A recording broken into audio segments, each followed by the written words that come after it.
पढ़ाई तो जम के की है साहब, बहुत अच्छे से की है। लेकिन शोल्डर चूंकि एक वेट बियरिंग जॉइंट नहीं होता, तो इसलिए उसमें आर्थराइटिस होने के बाद भी पेन थोड़ा सा कम रहता है, पेशेंट थोड़ा सा टॉलरेट ज़्यादा कर लेता है, इसलिए number of shoulder replacements is comparatively less. ये फीमोरल हेड इसके अंदर ऐसे रहता है और ये हमारे सारे के सारे मूवमेंट्स कराता है। Most of the cases are identified in stage 3 और स्टेज 4। ये तो जब हम एमआरआई कराते हैं और दोनों हिप्स की एमआरआई होती है तो उसमें पता पड़ता है कि दूसरे में भी है और अर्ली है। एंड टीएचआर आज की तारीख में one of the most successful orthopaedic surgery है। नी रिप्लेसमेंट के बाद बिल्कुल भी नहीं। ओके। हिप रिप्लेसमेंट के बाद नॉट एडवाइजेबल। बोन के टुकड़े हो जाने की वजह से अगर ये पार्ट ऑफ बोन हमारे पास नहीं बचा है तो ये लिगामेंट भी हमारा फिर काम नहीं करने वाला है। तो वो जितना कम टाइम बेड पे रहें उतना उनकी रिकवरी के लिए अच्छा है। टोटल नी रिप्लेसमेंट कंपैरेटिवली बड़ी सर्जरी है, उसका रिकवरी टाइम ज़्यादा है, उसका रिहैबिलिटेशन बड़ा है। तो एक चीज ये है कि अगर मान लीजिए पेन आपका टोटल हिप रिप्लेसमेंट के बाद में हो रहा है, जी, ठीक है, या टोटल नी रिप्लेसमेंट के बाद में हो रहा है, तो उसका कोई कारण होता है? बॉडी का जो बोन्स का यूज़ है वो कम हो चुका है, तो उसकी वजह से भी बोन पेन आता है क्योंकि ऑस्टियोपोरोसिस हो चुका होता जी। है। ड्राइविंग का बहुत शौक है, एक शौकिया बुलेट मेंटेन करता हूँ। स्वागत है सचिन जी आपका देवमानुस में। Thank you. मैं पहले चाहूंगा कि आप ऑडियंस को अपना इंट्रोडक्शन दें। जी, हेलो कुणाल, मैं doctor Sachin Chhabra, orthopaedics and joint replacement surgeon 2011 से इंदौर में प्रैक्टिस कर रहा हूँ, मेनली विजयनगर और सराउंडिंग एरियाज में। छोटी सी कहानी है, बहुत लंबी नहीं। हम 3 भाई थे, फादर बैंकर थे और फादर ये चाहते थे कि तीनों भाई अलग अलग फील्ड में हों। सो मेरे सबसे बड़े ब्रदर एक बिजनेसमैन हैं, बीच वाले एक आईटी फर्म में काम करते हैं और मैं एक डॉक्टर हूँ। ये जस्ट डेस्टिनी है, कोइंसिडेंस है। वो चाहते थे, उनकी इच्छा थी और मेरा भी थोड़ा बहुत इंटरेस्ट था तो मैं बन गया। जैसा जैसा हम सब जानते हैं कि उस टाइम पे तो और भी ज़्यादा मुश्किल था क्योंकि तब मेडिकल कॉलेजेस बहुत लिमिटेड थे, सीट्स और कम हुआ करती थी। तो पढ़ाई तो जम के की है साहब, बहुत अच्छे से की है। और इंदौर में उस वक़्त मेरे साल में मेरा सेकंड रैंक था। मैं सत्य साई का पास आउट हूँ और चूँकि फादर बैंकर थे तो हर 2-3 साल में ट्रांसफ़र होते रहते थे फादर के। सो मेरी 12 इयर्स की जो स्कूलिंग है वो 7 अलग स्कूलों में स्प्रेड है। Okay. 11th and 12th is in सत्य साई इंदौर और फिर यहीं से पास हुए और यहीं का यहीं एमजे मेडिकल कॉलेज इंदौर में आ गए। लड़के टिपिकली इस एज के थोड़े मस्तीखोर थे, होते थे, होना भी चाहिए, मैं भी था। पढ़ाई अच्छे से करी और सब कुछ ठीक-ठाक चलता रहा। इसी कॉलेज में, इसी मेडिकल कॉलेज में मेरा लाइफ पार्टनर मुझे मिला, doctor Sheela Chhabra. We were batchmates. जब बैचमेट्स थे और इन्वॉल्व हुए तो एक और स्ट्रॉन्ग वो मिला पढ़ने का। जैसे पहले कहते थे कि अगर अफेयर हो गया या लड़की मिल गई तो पढ़ाई लिखाई नहीं करोगे, बिल्कुल। मेरे लिए शायद ये दूसरे तरफ हुआ क्योंकि मैं कंपनी की वजह से और बहुत ज़्यादा पढ़ा। हमारा 4-5 दोस्तों का बहुत अच्छा ग्रुप था जो सब ने एक्सेल किया और हमने फिर प्री पीजी निकाला। फिर मेरा ऑर्थोपेडिक्स एजुकेशन भी यहीं एमजे मेडिकल कॉलेज और एमवाई से है। यहाँ से पढ़ाई करने के बाद मैं एक्सपीरियंस के लिए कुछ साल मुंबई और आसपास के एरियाज़ में रहा। मैंने लीलावती में भी लगभग 2-2.5 साल काम किया, जहाँ से मैंने जॉइंट रिप्लेसमेंट सर्जरीज़ के बारे में काफ़ी सारी नॉलेज प्राप्त की। मेरा स्पाइन की तरफ भी जाने का थोड़ा-सा इंक्लिनेशन हुआ, लेकिन समहाउ उस वक़्त की ट्रेनिंग और जो सर्जन्स वहाँ मुझे मिले, वो मेरा रुझान जॉइंट रिप्लेसमेंट सर्जरीज़ की तरफ ज़्यादा बना, जॉइंट्स की तरफ ज़्यादा बना, जॉइंट प्रिजर्वेशन एंड रिप्लेसमेंट। अगर यंग है कोई, उसके जॉइंट में कुछ इंजरी है, तो उसे हम कैसे ठीक करें। कॉम्प्लेक्स सर्जरीज़ जैसे कि एस्टाबुलम की फ्रैक्चर्स होते हैं जो जो बहुत जटिल होते हैं। आपको पहले पूरा 3 डायमेंशनल उसको समझना पड़ता है कि फ्रैक्चर लाइन किधर से किधर जा रही है, क्योंकि हमें एक्स-रे या सीटी सिर्फ 2 डायमेंशन में बताता है, बट हमारी बोन 3 डायमेंशन में है। और इस पतली-पतली एंटीरियर एंड पोस्टीरियर कॉलम में, थोड़ा-सा टेक्निकल बता रहा हूँ, इसके बीच में हमारा पूरा का पूरा हिप जॉइंट पड़ा हुआ है, जिसके लिए हमें एक प्रॉपर सॉकेट बना के देना है। जो कि आज की तारीख में हाई स्पीड इंजरीज में इतने बुरे-बुरे शैटर्ड आते हैं, तो it's a challenge. And because of the joints because of understanding, better understanding of joints, ये सब भी हम काफ़ी अच्छे से कर रहे हैं। मेरा जो 3 जगहों पे सबसे ज़्यादा इंटरेस्ट है, that is hip, knee and shoulder. Shoulder replacements भी हो रहे हैं, हम वो भी कर रहे हैं, लेकिन शोल्डर चूँकि एक वेट बेयरिंग जॉइंट नहीं होता, तो इसलिए उसमें आर्थराइटिस होने के बाद भी पेन थोड़ा सा कम रहता है, पेशेंट थोड़ा सा टॉलरेट ज़्यादा कर लेता है, इसलिए number of shoulder replacements is comparatively less. Hip and knees के ही नंबर ज़्यादा होते हैं।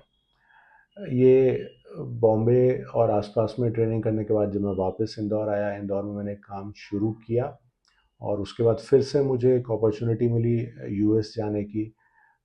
फुली पेड वो था फेलोशिप, ये रानावत सर के अंडर में था, जो कि हम आज की तारीख में इन्हें father of modern knee and hip replacements कहते हैं। आज भी हम जो हिप एंड नी के जॉइंट्स यूज़ कर रहे हैं उसमें से काफ़ी सारा जो रिसर्च एंड डेवलपमेंट का काम है, डिज़ाइनिंग का काम है, उसमें उनका बहुत बड़ा योगदान है। और आप एक डिज़ाइनर से सीखें, समझें और वो करें तो ऑब्वियसली उसमें बहुत बेटर अंडरस्टैंडिंग होती है, बेटर समझ होती है। और ये समझ के साथ हमने हमारे इंदौर के और आसपास के पेशेंट्स को रिज़ल्ट्स देने शुरू किए और टचवुड काफ़ी अच्छे रिज़ल्ट्स हैं आज की तारीख में। जैसा पहले मरीज़ डर के आता था कि अरे मैं कभी चल पाऊँगा या नहीं चल पाऊँगा, तो अब हम कॉन्फिडेंटली ये बोलते हैं कि आप 2 हफ्ते में तो सब कुछ छोड़-छाड़ के बिल्कुल अच्छे से चलोगे। जब इतने सारे नंबर प्राइमरीज़ के हो रहे हैं, तो रिविजन्स का नंबर भी बहुत बढ़ता चला जा रहा है, आता जा रहा है। हम जो रिविजन्स आज की तारीख में कर रहे हैं वो सबसे ज़्यादा because of infection and second because of fracture कर रहे हैं। वेस्टर्न वर्ल्ड में इन्फेक्शन के रिवीजन रेट कम है और लूजनिंग का ज़्यादा है, क्योंकि वो इतने साल चल चुका होता है जॉइंट, जो उसकी लाइफ होती है वो पूरी कर चुका होता है, उसकी वजह से लूजनिंग। और चूँकि वो हमसे पहले से करते चले आ रहे हैं और तब जो इम्प्लांट्स के डिज़ाइंस थे, जो तब मटेरियल्स अवेलेबल थे और तब से अब तक में there is a sea change. So वो थोड़े से ज़्यादा लूजनिंग की वजह से रिवाइज होते हैं। ये सब भी मैं वहाँ पे सीख के आया और हम ये भी यहाँ पे सब कर रहे हैं। अब टचवुड ग्लोबलाइजेशन की वजह से, ग्लोबल विलेज बन जाने की वजह से, जो इम्प्लांट्स हम तब 2015 में यूएस में देख के आए थे, वो अब यहाँ पे बहुत फ्रीली अवेलेबल है। गवर्नमेंट के कुछ इनिशिएटिव्स की वजह से इन सब के प्राइसेस को कंट्रोल कर लिया गया है। जो ये पहले बहुत महंगे हुआ करते थे, अब गवर्नमेंट ने इन सब में प्राइस कैपिंग कर दी है, तो इसका भी कुछ फ़ायदा हमारे पेशेंट्स को मिल रहा है। हिप का नंबर जो है पहले भी काफ़ी था, लेकिन post covid there has been a flood of patients. AVN जो हो रहा है, जैसे हम इसको वर्ड को समझने की कोशिश करें, AVN stands for avascular necrosis. अगर शरीर के किसी भी हिस्से को हम खून नहीं देंगे तो ऑब्वियसली वो मर जाएगा। और अगर हम फीमोरल हेड या हिप जॉइंट को ए वैस्कुलर बना दें, खून देना बंद कर दें, तो उसके सेल्स का, उसकी कोशिकाओं का नेक्रोसिस हो जाता है, वो मर जाती है। आप एक एग्जांपल दे पाएंगे अपने पास जी से जी, फीमर मैं हेड का? आपको एक मॉडल में दिखाऊं। सो ये हमारा एक नेचुरल हिप जॉइंट है, जिसमें हम एक बहुत छोटे साइज़ के उस पर दिखा रहे हैं, बट ये सिर्फ समझाने के लिए है कि ये जो है हमारा फीमोरल हेड है और ये एस्टाबुलम है। ये नीला नीला जो आप देख रहे हैं, इसे हम कार्टिलेज कहते हैं सामान्य भाषा में, से ग्रीस कहा जाता है। बहुत स्लिपरी स्मूथ सरफेस रहता है। ये फीमोरल हेड इसके अंदर ऐसे रहता है और ये हमारे सारे के सारे मूवमेंट्स कराता है। ये सिर्फ अंदर बैठा हुआ है। इसकी जो फीमोरल हेड की मेजॉरिटी ब्लड सप्लाई है वो इधर नीचे से शाफ्ट से आती है। इधर से बचपन में शायद थोड़ा बहुत खून आता है, लेकिन जैसे जैसे पेशेंट बड़ा हो जाता है, एस्टाबुलम से फीमोरल हेड को खून की सप्लाई ना के बराबर हो जाती है। अब चूंकि ये यहाँ पे अंदर है, तो ये एक एंड आर्टीरियल रीजन में सप्लाई होता है ब्लड। एक ही आर्टरी आती है जो नीचे से आती है और यहाँ पे डिवाइड होके पूरे के पूरे इसको सप्लाई करती है। अब जैसे आप ये देखेंगे कि ये नेक रीजन होता है, जैसे ये नेक है, ये यहाँ पे पतली हो जाती है वेसल्स और फिर पूरे हेड को, फीमोरल हेड को एक काफ़ी पतली पतली पतली पतली वेसल्स सप्लाई करती हैं। अब जैसे हम इसका खून देना बंद कर देंगे और जैसे कार्टिलेज और बोन के सेल्स मरेंगे, तो ये धीरे धीरे ऐसा रफ हो जाता है, इसकी स्मूथनेस चली जाती है। ओके। और जैसे ये रफ हो गया, तो इसके कॉरस्पॉन्डिंगली जब ये कॉम्प्लीमेंट्री सरफेस इसके ऊपर चलता रहता है, तो ये भी रफ होने लगता है। हम्म। जैसे आप ये देख रहे हैं कि इसके कार्टिलेज के सेल्स चले गए, तो ये जो नीला नीला शाइनी था वो अब खराब हो गया है। ये अर्ली अर्थराइटिस का एक पिक्चर है, और ये हम एक एडवांस अर्थराइटिस में देखें तो ये पूरा का पूरा फ्यूमोरल हेड ये खराब हो चुका है। इसमें कई जगह से फ्रैक्चर डेवलप हो जाते हैं, क्रिसेंट साइंस एमआरआई पे आते हैं, जिसकी वजह से कोलैप्स होने लगता है। तो ये बिल्कुल रफ हो जाता है, और जब ये इतना रफ हो जाता है तो एस्टाबुलम भी रफ होता है, और ये इसके अंदर जाके ऐसे ऐसे फिर हमारे मूवमेंट्स को पूरे तरीके से रेस्ट्रिक्ट कर देता है। अनफॉर्चुनेटली जब तक ये हिप एडवांस स्टेज में नहीं जाता एवियन, तब तक हमें बहुत जल्दी पता नहीं पड़ता। Most of the cases are identified in stage 3 और स्टेज 4। ये तो जब हम एमआरआई कराते हैं और दोनों हिप्स की एमआरआई होती है, तो उसमें पता पड़ता है कि दूसरे में भी है और अर्ली है, आंशिक वो है, जिसको एक्सरे पे तो हम डिटेक्ट ही नहीं कर पाते। तो जब अर्ली डिटेक्शन होता है तो कुछ दवाइयाँ दी जा सकती हैं जो कि हमारे बोन्स में ब्लड सप्लाई बढ़ाएं और इसको बोन्स को मजबूत करें ताकि वो कोलैप्स ना हो। कितना टाइम लगता है स्टेज 1 से 4 तक जाने में? ये अनप्रिडिक्टेबल है, ये बिल्कुल अनप्रिडिक्टेबल है। अगर आपका सिवियर किसी डिजीज़ की वजह से बिल्कुल ही ब्लड सप्लाई ख़त्म हो गई है, तो आज जो स्टेज 1 में है ये 2 महीने में भी स्टेज 3 स्टेज 4 हो सकता है। एक बार क्रिसेंट साइन आ गया, कोलैप्स होना शुरू हो गया, तो then the hip is doomed, then you need a hip replacement. लेकिन अगर कोलैप्स नहीं हुआ है और अगर अप्रोचेबल है, तो कुछ छोटे प्रोसीजर्स किए, उससे भी कोर डिकम्प्रेशन करके भी हम थोड़ा सा ये इम्प्रूव कर सकते हैं ब्लड सप्लाई। लेकिन ये स्टेज 1 एंड स्टेज 2 में ही इंडिकेटेड है।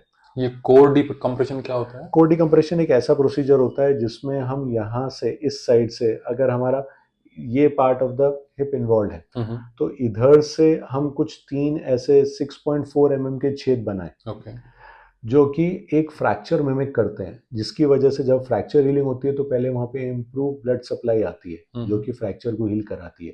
तो इसके लिए यहाँ से फिर ब्लड वेसल्स नए बनते हैं और ये नया खून लेके जाने लगते हैं। So over the years of research we have found that what should be the ideal size of this.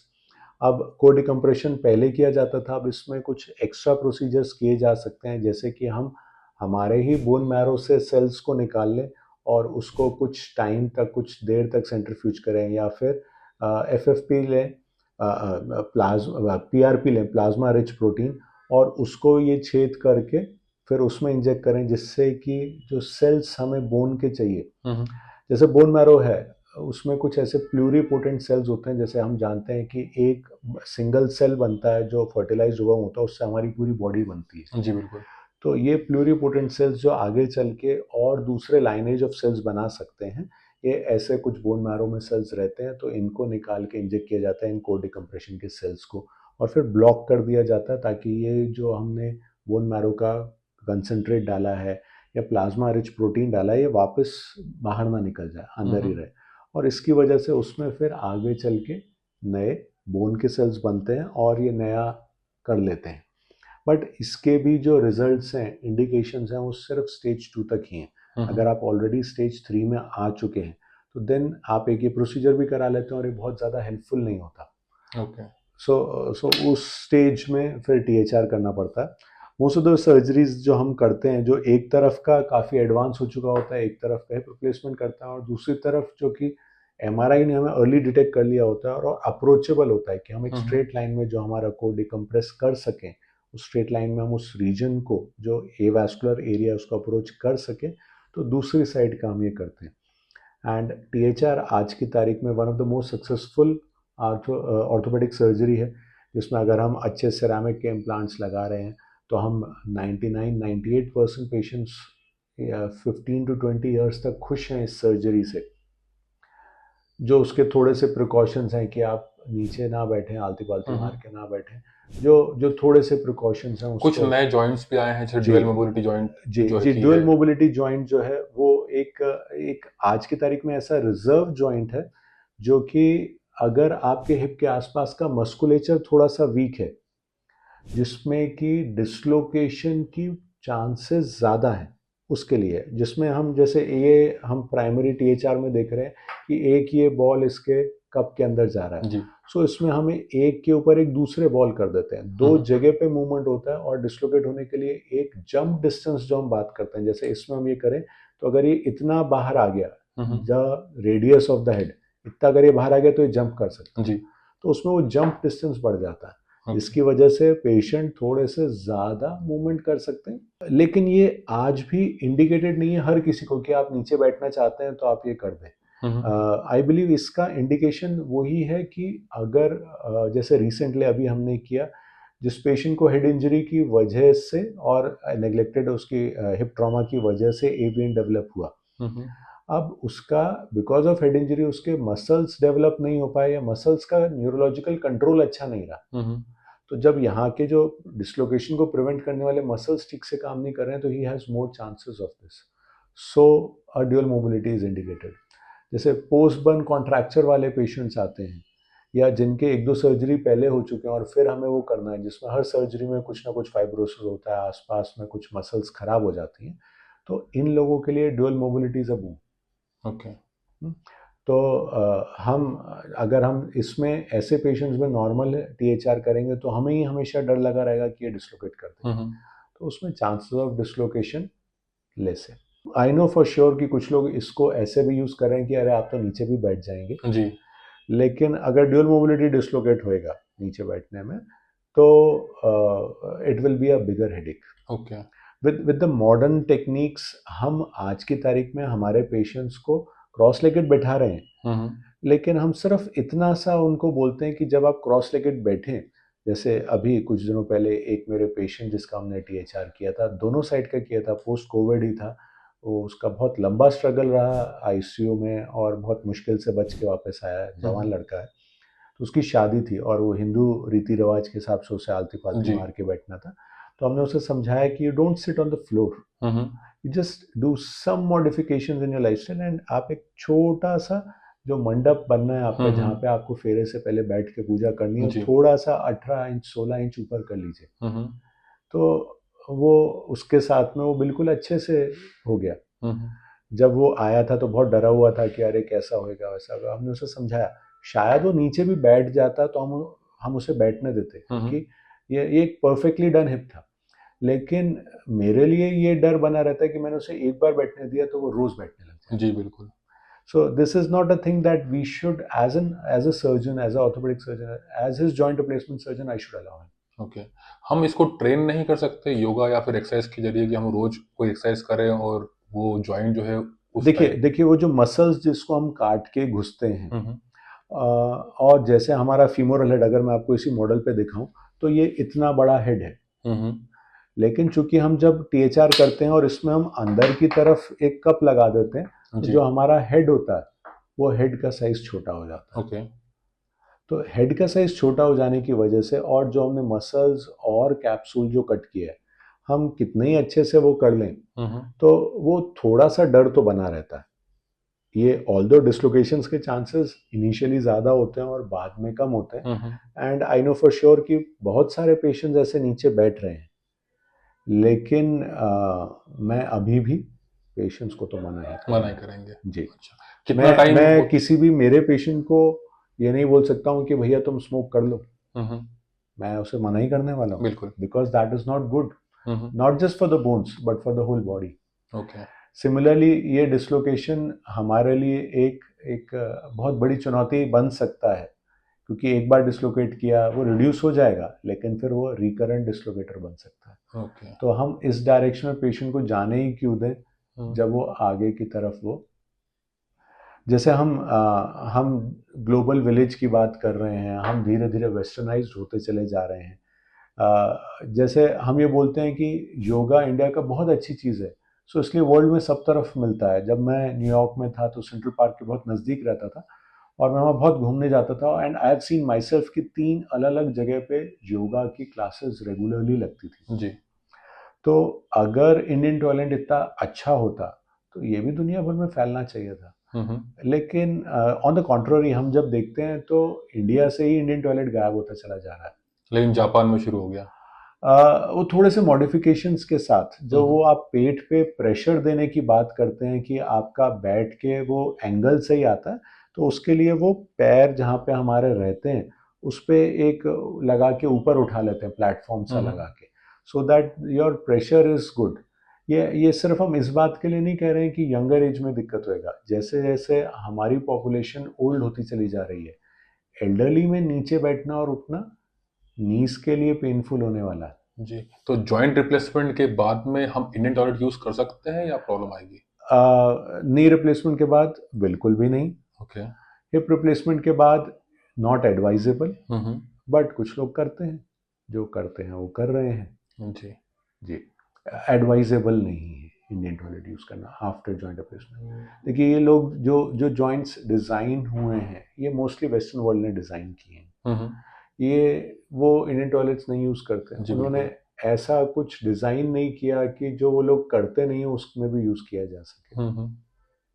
तो इसीलिए दीज जॉइंट्स जो हम इंडियन जॉइंट्स भी अब यूज़ कर रहे हैं, विच are more or less copy of what the western world created, हुँ। तो वो ऐसे जॉइंट्स नहीं हैं जो हम इंडियन टॉयलेट के लिए अलाउ करें। ओके। तो जो रिवीजन सर्जरीज़ होती हैं, जी, उसमें क्या-क्या प्रॉब्लम आती है?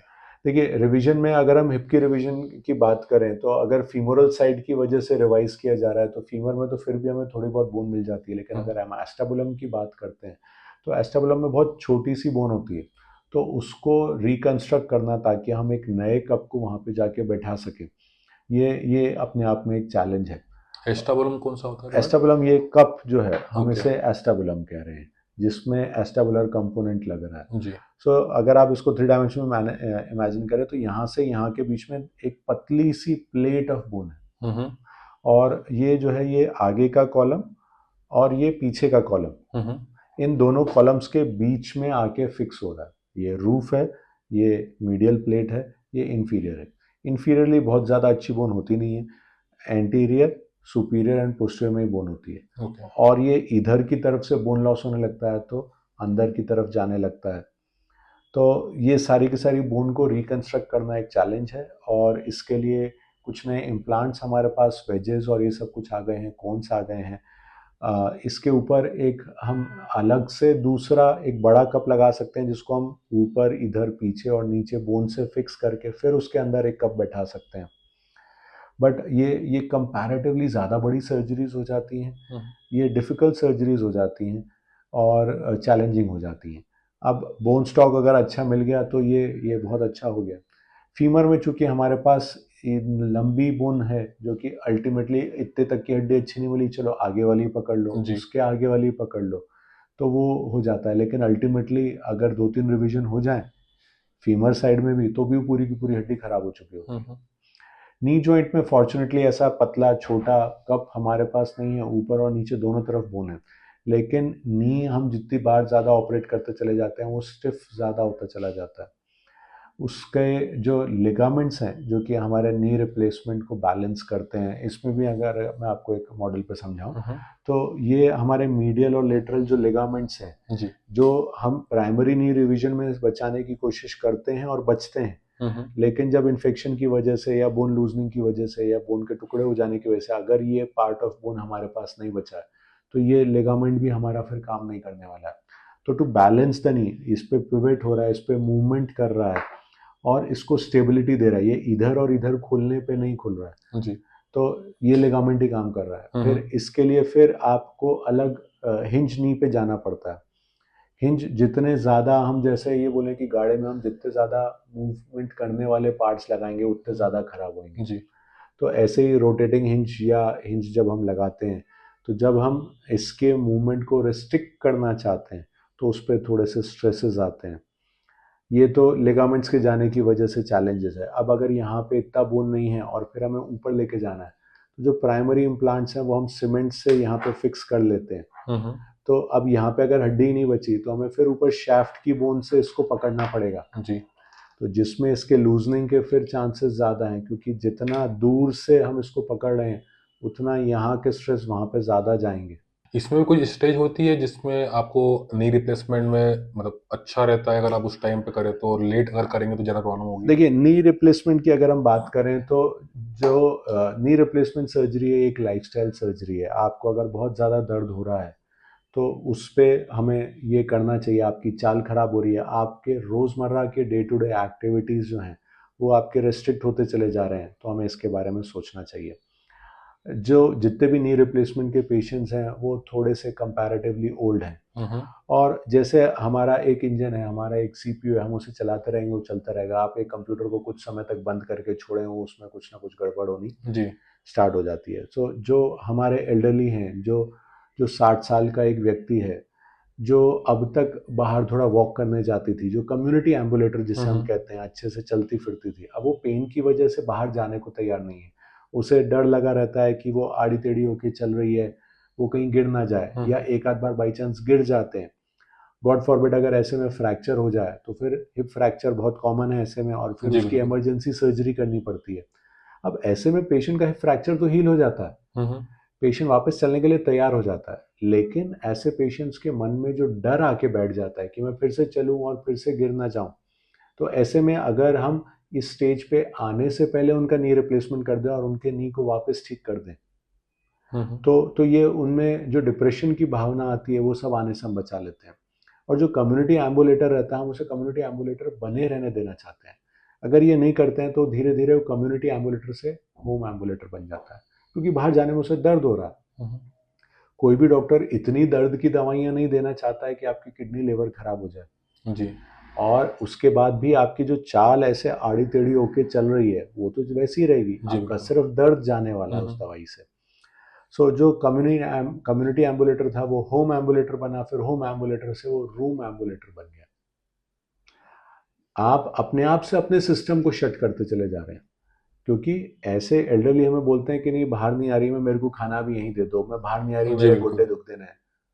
हमारे पंजाबी में एक बहुत पुरानी कहावत है कि जो चलता रहता है वो लंबा चलता है। हाँ जी। So the person who keeps on walking walks for long. और मंजी तो एक बार पकड़ लेती है ना तो मंजी कभी नहीं छूटती है। अगर आपको आपकी चारपाई, आपकी खटिया ने पकड़ लिया तो वो आपको कभी कभी छोड़ने नहीं वाली। छोड़ेगी नहीं।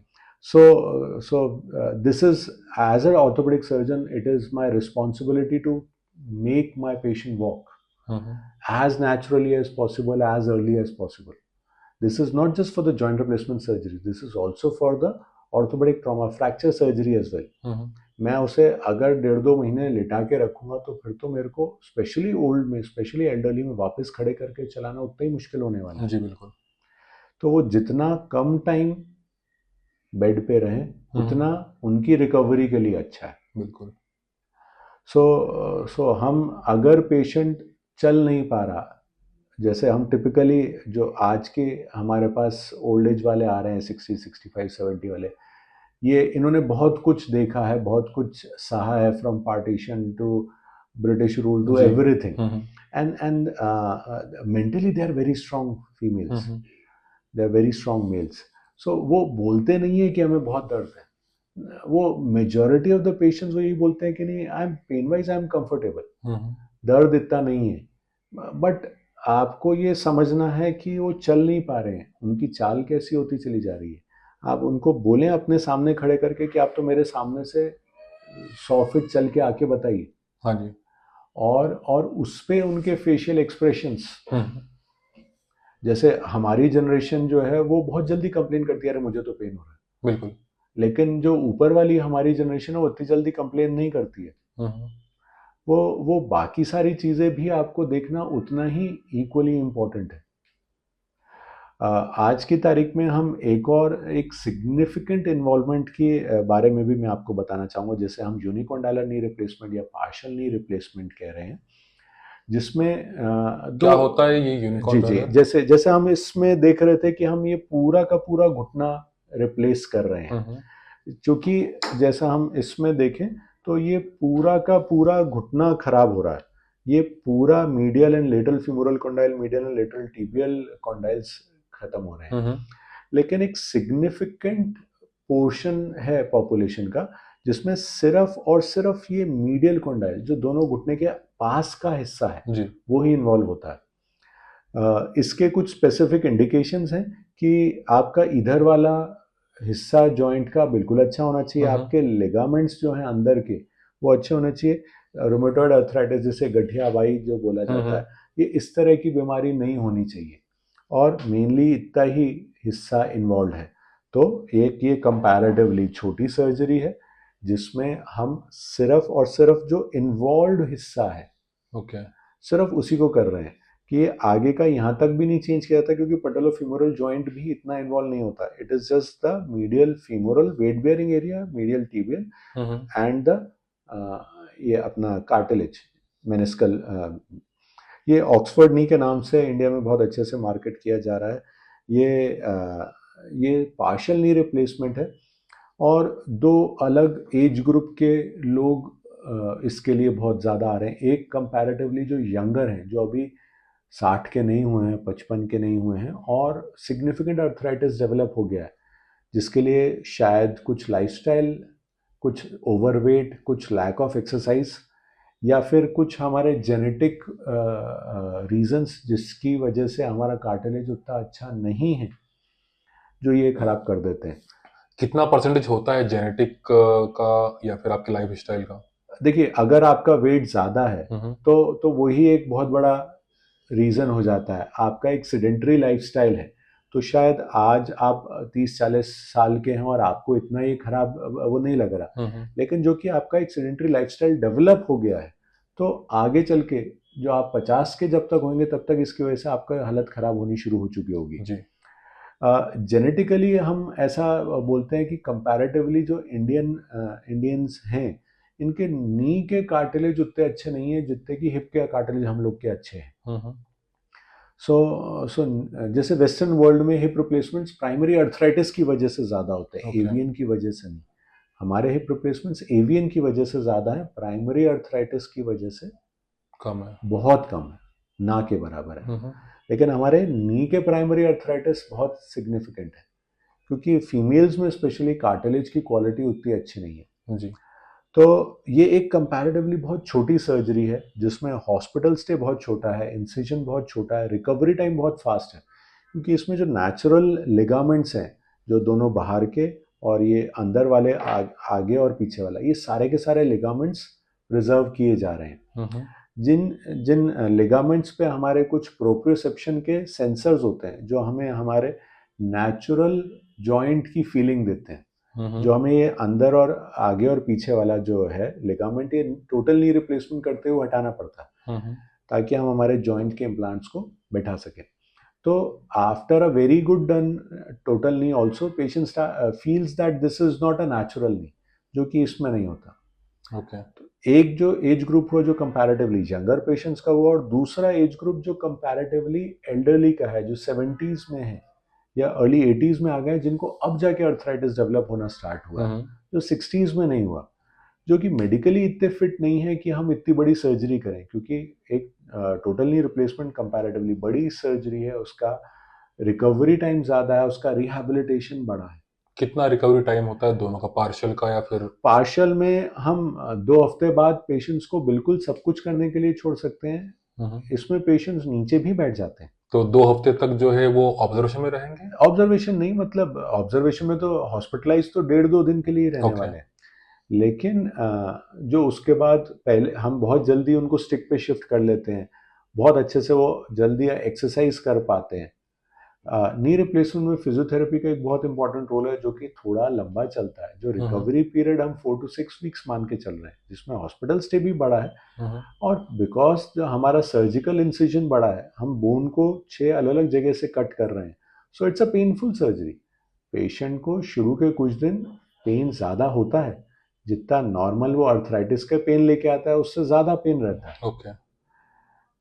तो उस मामले में ये जो एल्डरली हैं, तो उनमें ये एक बहुत छोटी सर्जरी होके बहुत जल्दी वो रिकवर हो जाते हैं, बहुत जल्दी अच्छे से चलने लगते हैं। और जैसा हम इस इम्प्लांट की लाइफ एक्सपेक्टेंसी 10-12 साल बोलते हैं, तो अगर हम 80 पे कर रहे हैं, तो they will probably not need anything else for the rest of their life, and they will have a natural knee. Okay. तो जो जॉइंट की लाइफ एक्सपेक्टेंसी बोलते हैं, ये जी, क्यों बोलते हैं, ये मतलब ये क्या प्रॉब्लम आती है बाद में? इसलिए बोलते हैं कि जो अंदर का जो हमारे अल्ट्रा मोलिकुलर वेट पॉलीथाइलिन का जो ये लगा हुआ है, जिसमें कुछ कुछ इम्प्लांट्स में विटामिन ई पॉली भी देते हैं, तो ये भी कुछ ना कुछ तो घिस रहा है। और ये घिसने की वजह से जो इसमें से जो प्रोडक्ट्स निकलते हैं, जो इसका डेबरी निकलता है, वो हमारे बोन इम्प्लांट जहाँ बॉन्ड बन रहा है, जो बोन सीमेंट से हम इसको फिक्स कर रहे हैं, उसको थोड़ा सा लूज करने लगता है। ओके। क्योंकि ये बॉडी की एक इन्फ्लामेटरी रिस्पॉन्स आता है, ये जो छोटे छोटे पॉलीवियर के जो पार्टिकल्स आते हैं हम्म। उसके लिए, तो उसकी वजह से हमारा ये अल्टीमेटली नी लूज होने लगता है, जो कि टोटल नी रिप्लेसमेंट में 15 to 18 ईयर्स है लाइफ, उसके बाद जाके लूज हो रहा है। और अगर हम जैसे नए मटेरियल्स ऑक्सीनियम नी की बात करें, या जो गोल्ड कोटेड नी की जो हम बात करें, तो उसमें भी थोड़ी सी और लंबी लाइफ है। बट अल्टीमेटली अगर हम ये 55 साल 50 साल पे करने लग जाएंगे, जैसे कुछ कुछ पेशेंट्स आ रहे हैं आज, तो उसमें तो आगे चल के रिवीजन लगना ही है। जी। तो रिवीजन आज की तारीख में उतने अच्छे नहीं हैं। अगर हम कुछ ऐसा कर सकें कि अगर हम ये कर दें और बीच का 10-12 साल का 12-15 साल का टाइम निकल जाए, और फिर इसको रिवाइज करके हम एक प्राइमरी नहीं कर दें, हम्म। तो may be the rest of the life, अगर ये हमने लेट 40s अर्ली 50s में भी किया, हम्म। तो भी may be rest of the life patient की निकल जाएगी। ओके। तो एक चीज ये है कि अगर मान लीजिए पेन आपका टोटल हिप रिप्लेसमेंट के बाद में हो रहा है, जी, ठीक है, या टोटल नी रिप्लेसमेंट के बाद में हो रहा है, तो उसका कोई कारण होता है?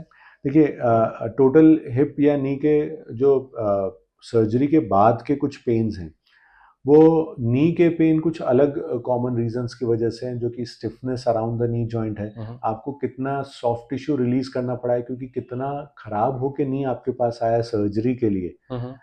और उसमें कितने क्या कुछ टाइट इम्प्लांट्स तो नहीं आ गए हैं।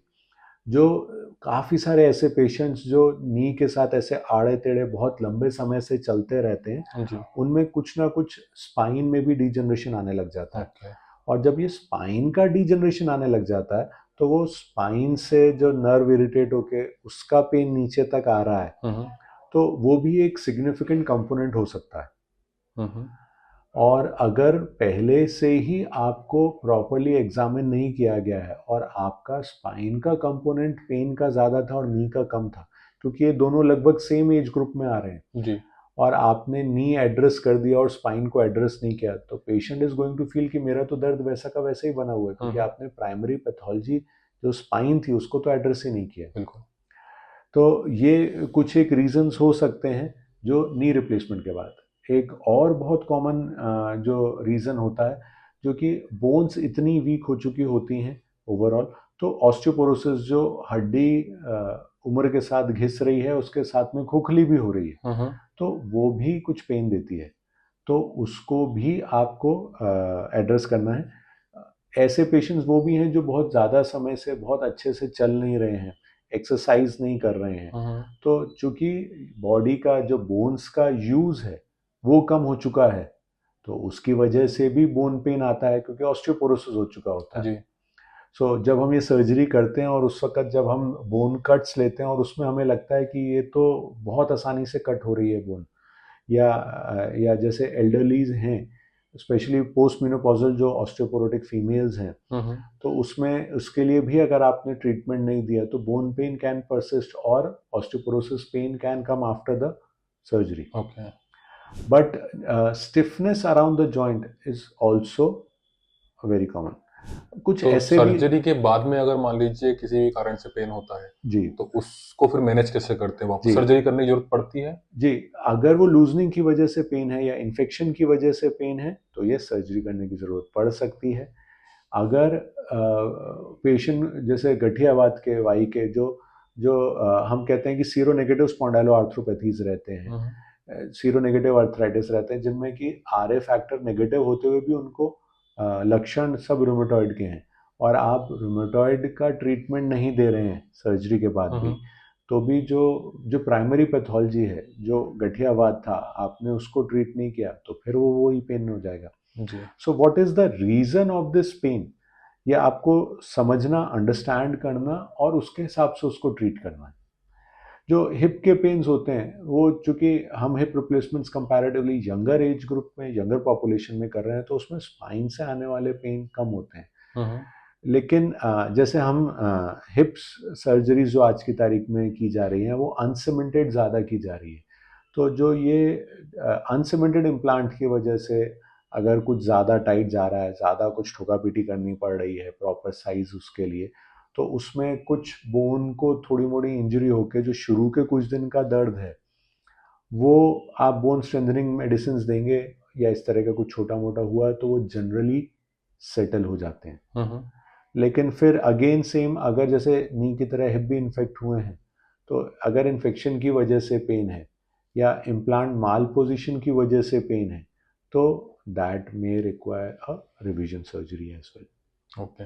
तो किस चीज़ में ज़्यादा पेन आपको मालूम पड़ता है? हिप में ज़्यादा केसेस आते हैं या फिर नी में? नी में नी में। जी, क्योंकि स्टिफनेस जो है या खराब नी की वजह से जो रिलीज नहीं किया जाए, और जनरली ये पेन जो है थोड़े समय में स्टिफनेस वाले पेन भी ये सेटल हो हो जाते जाते हैं। हैं। कुछ कॉम्प्लेक्स रीजनल पेन सिंड्रोम के पेशेंट्स भी होते हैं जिसके लिए कुछ अलग तरीके की मेडिसिन की ज़रूरत होती है।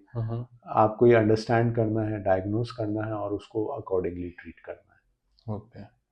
तो आपसे मैं एक चीज़ पूछना चाहूँगा कि जी आपका एक नॉर्मल सा डे जो होता है, जी ठीक है, वो कैसा होता है सुबह से लेके रात तक, मतलब जी सारी जी, अगर अगर हम मेरे एक एवरेज डे की बात करें, तो I start my day at 8। मतलब 8 o'clock मैं एक सर्जरी स्टार्ट करने की कोशिश करता हूँ, 8 सवा 8 के आसपास, या 8 बजे हम चाहते हैं कि पेशेंट इंड्यूस हो जाए। और फिर जो हमारी प्रिपरेशन जो कि कंपैरेटिवली थोड़ा सा लंबी होती है, क्योंकि ऑर्थोपेडिक सर्जन का सबसे बड़ा दुश्मन इन्फेक्शन है, तो इन्फेक्शन के लिए काफ़ी सारे प्रिकॉशंस हम ओटी में लेते हैं। तो ये हम 8 बजे से एक वो करें, एक आध सर्जरी सवेरे के टाइम पे कर लें। राउंड्स वगैरह जो रहते हैं वो उसके बाद जो अलग अलग हॉस्पिटल्स में हो सकते हैं, तो उस हिसाब से वो करके I try to reach here at my clinic before और बाय नून 12। 12 बजे से हम यहाँ पे अपॉइंटमेंट्स देते हैं, जो कि जनरली 2 बजे तक देते हैं, जो कि जनरली 3 बजे तक खिंच जाते हैं। इसके बाद एक वेरी क्विक बाइट और एक आध सर्जरी, और अगर बाई चांस एक से ज़्यादा सर्जरी है तो फिर इवनिंग क्लिनिक कैंसिल करके सर्जरीज कंटिन्यू करते हैं, और नहीं तो सर्जरी करके वापस यहाँ पे 6 से 7, 7:30। इसके बाद जो सर्जरीज दिन भर में कर दी हैं या कल के लिए जो पेशेंट एडमिट हो गए हैं, उनका राउंड यहाँ से 7, 7:30, 7:30, पौने 8 तक निकलने के बाद, जी। और इंदौर शहर के ट्रैफिक को देखते समझते हुए मैं कोशिश करता हूँ कि मैं 8:30 तक मैं घर पहुँच जाऊँ। जी। हमारा एक बच्चा है जो अब 13 साल का हो गया है, और वो मेरा ईगरली वेट कर रहा होता है, क्योंकि सवेरे उसे स्कूल जाने की जल्दी होती है, बिल्कुल। सवेरे मुझे भी हॉस्पिटल जाने की जल्दी होती है। इस बीच में अगर कभी कुछ थोड़ा बहुत एक्सरसाइज ये वो हो पाए सवेरे, अगर थोड़ा सा लाइट शेड्यूल है तो वो, और नहीं तो शाम में वाइफ के साथ खाने के बाद, बच्चे के साथ भी अगर उसका मन है तो बात करते करते थोड़ा सा वॉक। कोशिश करते हैं हम कि सीढ़ियाँ थोड़ी सी ज़्यादा चढ़ें, क्योंकि बहुत ज़्यादा एक्टिवली अब एक्सरसाइज नहीं हो पा रही है। शायद मैं थोड़ा लेज़ी हो गया हूँ कोविड के बाद से। तो ये करके, और फिर घर में मेरे एक फादर भी हैं, जो मैं अभी भी हम उन्हीं के साथ में रह रहे हैं, तो थोड़ा बहुत उनको भी टाइम देना ज़रूरी है, उनके जी। साथ भी थोड़ा सा टाइम। तो अगर मैं यहाँ से घर पहुँचता हूँ तो मैं कोशिश करता हूँ कि मैं पहले थोड़ा सा टाइम उनसे थोड़ी सी बातचीत, क्योंकि जब तक मैं निकल रहा होता हूँ घर से, तब तक वो थोड़ा अपनी एक्सरसाइज वगैरह में लगे रहते हैं, तो हमारी उस वक़्त सवेरे बहुत ज़्यादा बातचीत नहीं हो पाती। मैं बहुत जल्दी सोने वालों में से नहीं हूँ, तो ये सब कुछ करके, या बच्चे का कुछ मन है, वीकेंड है, थोड़ा-सा हम साथ में देख लें कुछ ओटीटी प्लेटफ़ॉर्म पे, टीवी पे, या थोड़ा-सा कहीं बाहर हम घूम आएँ। तो नॉर्मल ये है, फैमिली मैन हूँ, बहुत ज़्यादा बाहर खाने-पीने का वो नहीं रखता हूँ। ड्राइविंग का बहुत शौक है, एक शौकिया बुलेट मेंटेन करता हूँ। थंडरबर्ड है। कौन से साल की? साल तो पुरानी हो गई है, लेकिन चलाई बहुत ज़्यादा नहीं है। अभी मतलब जब अभी जो लेटेस्ट मॉडल आया है तो वो उसी की है, अच्छा। 2014 वाली ही है। लेह लद्दाख भी एक बार बाइकिंग ट्रिप कराया हूँ पूरा अपने हम्म। लड़के दोस्तों के साथ में। वाइफ नहीं गई वहाँ पे, या मैं ले जाना नहीं चाहता था डिफ़िकल्ट टेरेन पे। हम्म। और गाड़ी खुद चलाने का बहुत शौक रखता हूँ शहर में, खुद ही गाड़ी ज़्यादा चलाता हूँ। रोज़ के लगभग 40-50 किलोमीटर की ड्राइविंग मेरी है शहर की। तो इतना सब करने के बाद एक दिन में जितना स्ट्रेस आता होगा वो कैसे मैनेज करते हैं फिर आप? होता है स्ट्रेस? नहीं स्ट्रेस होता? तो बिल्कुल होता है। आप शहर में, इंदौर शहर में आज की तारीख में गाड़ी चलाएं, बहुत स्ट्रेस है उसमें। कभी भी कोई भी ऐसा डर लगा रहता है जी। कि अभी सामने कूद के आया हाँ बिल्कुल। है ना, कोई इधर से निकल के आया, कोई उधर से निकल के आया। ज़रा सा पेशेंट का कुछ डिजायर्ड वो ना हो, आपने सब कुछ अच्छा किया। इतने एल्डरली ओल्ड एज के पेशेंट्स आते हैं हम्म। बिकॉज ऑफ मेडिकल प्रॉब्लम जो उनको सबको काफ़ी होती है, वो ज़रा सा आईसीयू में चला जाए या रिकवरी डिले हो, तो उनके लिए सोच सोच के बहुत स्ट्रेस होता है।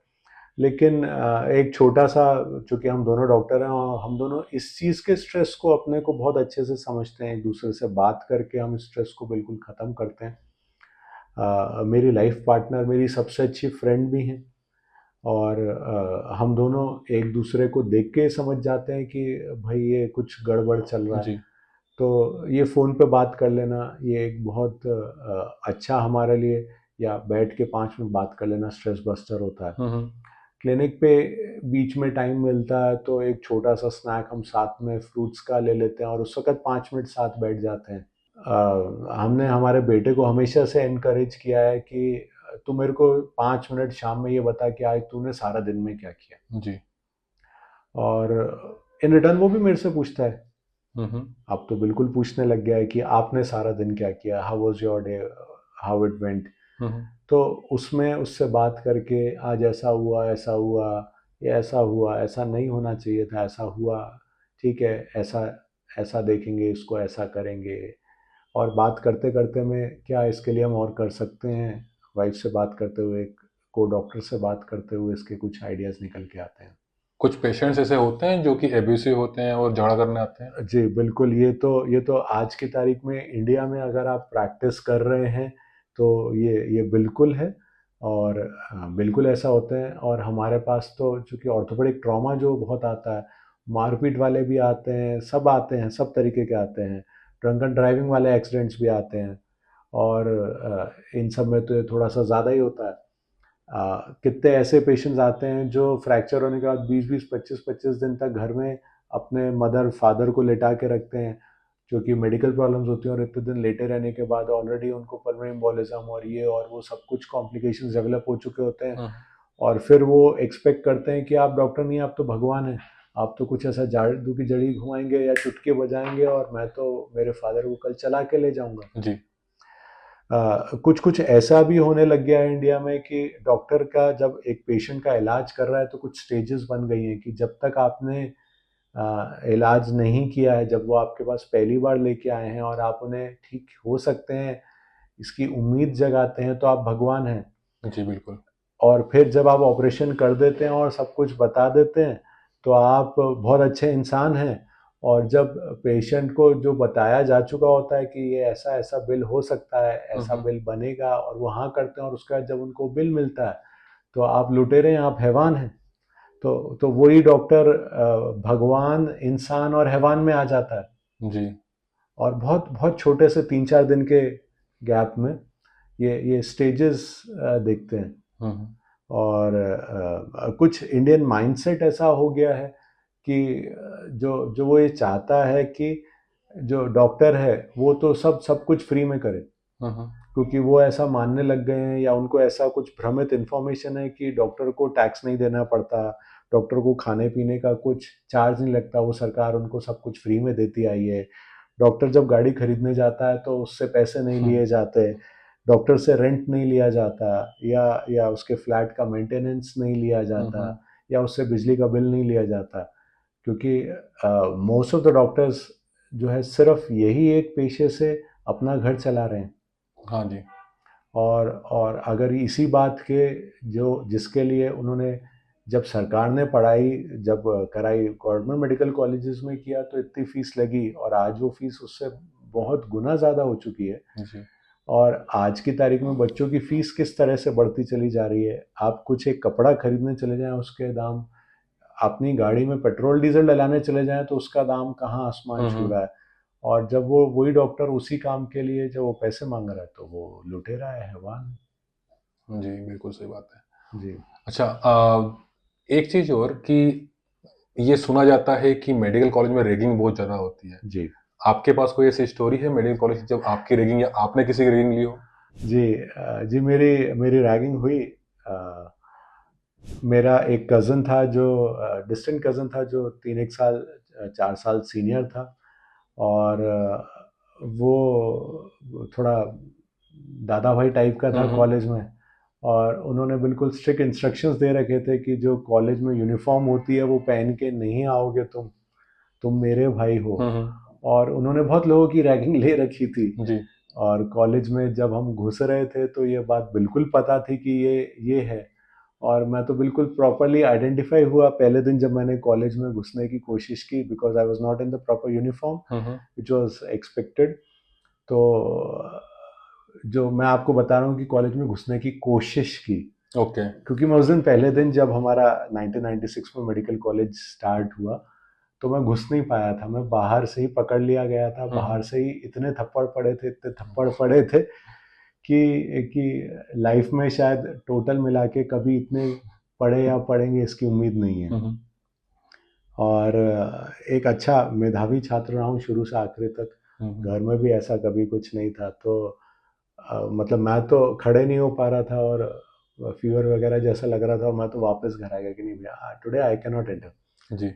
उस वक्त जो दवा बाजार का एरिया है, हमें सवेरे 9 बजे कॉलेज जाना होता था, तो 8:30 बजे के आसपास वहाँ पे हम सब जो स्टूडेंट्स थे वो मिलके लाइन बना के दौड़ते हुए जाते थे कि कोई रोक ना ले। जी। और मुंह नीचे होता था कि सामने वाले किसी को देखे ना, क्योंकि हर कोई उस एरिया में प्रोस्पेक्ट बिल्कुल, सीनियर हाँ। है। तो 90 मारना कहते हैं कि बिल्कुल नीचे ऐसे करके थर्ड सलाम, बटन देखना थर्ड है। बटन देख के जी। थर्ड बटन रेड होता था। तो ऐसे करके जा रहे थे और दौड़ रहे थे, और वहीं सीनियर्स ने पकड़ लिया, बिठा लिया अपनी अपनी बाइक्स पे, और दवा बाजार में ऊपर फर्स्ट सेकंड फ्लोर पे ले गए थे। और उस वक्त वहाँ पे सब कुछ खाली ही था एरिया, या ऑफिसेज या जो भी शॉप्स थी वो तब तक खुली नहीं थी। तो अच्छा खासा पिट के आए थे सब पहले दिन। तो फिर 2 3 दिन जाने की हिम्मत नहीं हुई थी, फिर धीरे धीरे करके किया। लेकिन अल्टीमेटली जो इसके बाद भी फिजिकल अब्यूज छोड़ दें, जो इसके बाद भी जो रैगिंग हुई, वो अल्टीमेटली रैगिंग से बहुत अच्छे फ्रेंडशिप हुए सीनियर्स के साथ। क्योंकि फिजिकल अब्यूज छोड़ दें, जो जो बाकी हंसी मजाक हुआ, जो बाकी सीनियर्स चाहते थे कि हमें उनके बारे में पता होना चाहिए और हम अपने बारे में कुछ बताएं। और मतलब नॉवल पढ़ने का बहुत शौक था उस वक़्त। तो उन्होंने पूछा कि क्या शौक है? बोल दिया नॉवल पढ़ने का, चेस खेलने का। तो वो चेस तो किसी के पास होती नहीं थी जो भाई खेल ले। तो जैसे कहानी स्टार्ट करके दे दी गई, अब इस पे कहानी बनाओ। ऐसे ही कितने सारे नॉवल या शॉर्ट स्टोरीज सुना दिए मैंने, वहीं के वहीं बना के। लिख नहीं पाया हूँ अभी तक इसमें से कुछ भी, लेकिन सुना है बहुत। और अब वो उसमें से क्या ट्विस्ट टर्न, ऐसा जो जैसे हम बोलते हैं टिपिकली जी, कि एक जी। स्टार्टर लाइन दे दी गई या स्टार्टर एक वो दे दी गई और उसको कंप्लीट कीजिए। जो कुछ भी कराया जाता था उसमें उसमें बहुत अच्छे फ्रेंड्स बने, लाइफ के अच्छे फ्रेंड्स बने। मेडिकल कॉलेज में सीनियर्स का सिर्फ रैगिंग के नहीं, हेल्पिंग रोल भी बहुत इम्पॉर्टेंट है। कहाँ पढ़ो, क्या करना है, क्या नहीं करना। बिल्कुल। क्योंकि सिलेबस इतना वास्ट है, देर इज़ नो एंड। आपको सब कुछ, हर चीज़ के बारे में सब कुछ पता होना चाहिए। किताब में तो सब कुछ लिखा है, हाँ जी। जो जो ह्यूमनली पॉसिबल है, और क्या करना है और क्या नहीं करना। तो बुक्स काफ़ी सारी मिली, क्योंकि मेडिकल की बुक्स बहुत एक्सपेंसिव होती हैं। और उस काफ़ी सारी उस वक़्त तो बाहर से आती थी, फॉरेन ऑथर से आती थी, तो वो मिल जाती थी। ये सब कुछ बहुत हेल्प मिली।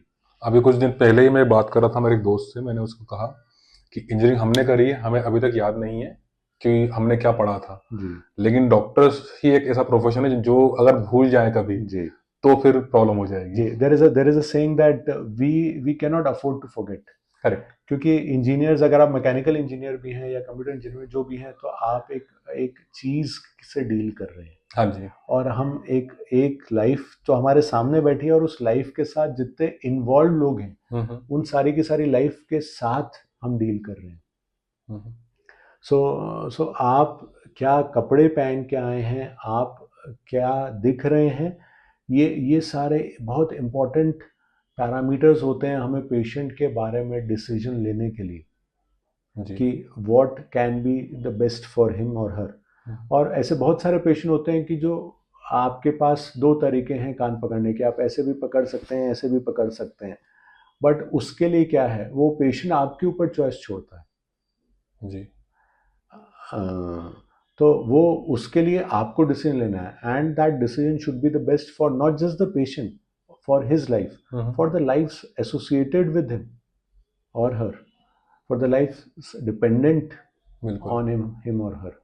एक मूवी आई थी शाहिद कपूर की, जी कबीर सिंह, जी। उस वैसा कुछ होता है कि दारू पी के आ रहे हैं और सिगरेट पी रहे हैं और वैसे कुछ सर्जरी चल रही है?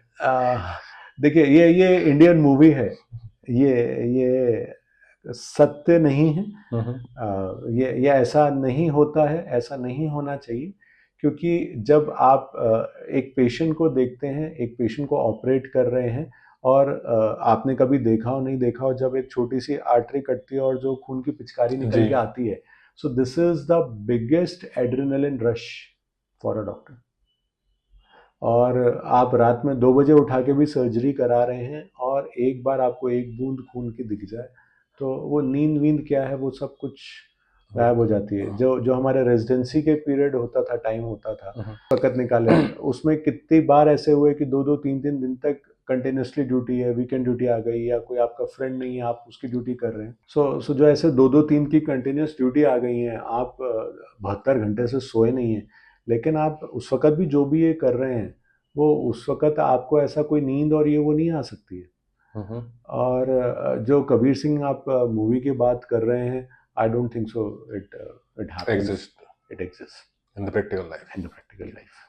अच्छा, दूसरी चीज हम बात करना चाहेंगे आपके उन एक्सपीरियंसेस के बारे में जो कि आपने न्यूयॉर्क में लिए। क्या डिफरेंस था इंडियन स्टडीज में जी और एक अब्रॉड स्टडी में? जी। देखिए, जैसे मैं आपको भी बता रहा था कि इंडिया में जो पेइंग क्लास है या जो इंश्योर्ड क्लास है, वो बहुत बहुत कम है, और जो ये चाहते हैं कि एक बार में ही सब कुछ कर दो और सब कुछ अच्छा कर दो और सब अच्छा हो जाए, वहाँ पे जो है वो एक तो काफ़ी नई जो न्यूअर मोडालिटीज़ ऑफ ट्रीटमेंट हैं जो अवेलेबल हैं, और सारे इंश्योर्ड पेशेंट्स हैं, अगर वो सब के लिए उनके लिए बहुत अच्छा नहीं भी किया, तो भी they are ready for the resurgeries. जी। जो जो जैसे राउडी पेशेंट्स और ये और वो वहाँ पे बिल्कुल कुछ भी नहीं है। वहाँ पे if the patient is not satisfied, वो ऐसा वो नहीं होता, वो सिविलियन सूट होता है।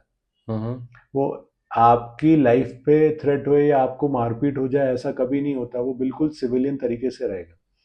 यहाँ पे doctor has to be available 24/7, patient कभी भी फ़ोन करता है। जी। जैसा मेरे को मेरे बॉम्बे के गुरु ने सिखा के भेजा था कि जो जो तुम किसी के जॉइंट्स कर रहे हो, तो ऐसा मान के चलो कि you are getting married to him और हर, क्योंकि वो अपने साथ जो कुछ भी हो रहा है उसके लिए आपसे बात करने वाला है, उसके परिवार में जो कुछ भी होने वाला है, क्योंकि एक बड़ी सर्जरी हो, ये एक बहुत इंपॉर्टेंट डिसीजन है जो आप पे ट्रस्ट करके वो ले रहा है। जी बिल्कुल। और उसको मेडिकल फील्ड का कुछ वो नहीं है, तो उसके साथ कुछ भी होएगा तो वो आपके लिए आपको ही ढूंढने वाला है, आपको ही कांटेक्ट करने वाला है। तो ऐसा होता है वहाँ पे, ऐसा कुछ नहीं होता वहाँ पे। अगर मैं डॉक्टर रानावत के साथ उनकी यूनिट में काम कर रहा था, तो एक इमरजेंसी रिस्पॉन्ड नंबर है, ये नंबर या तो हॉस्पिटल का है या यूनिट का है, आपको कुछ भी है तो you are not suppose to call the doctor, you are suppose to call at that number, the problem will be solve, और you will be called to the hospital and will be attended by the attending, not necessarily by your treating doctor.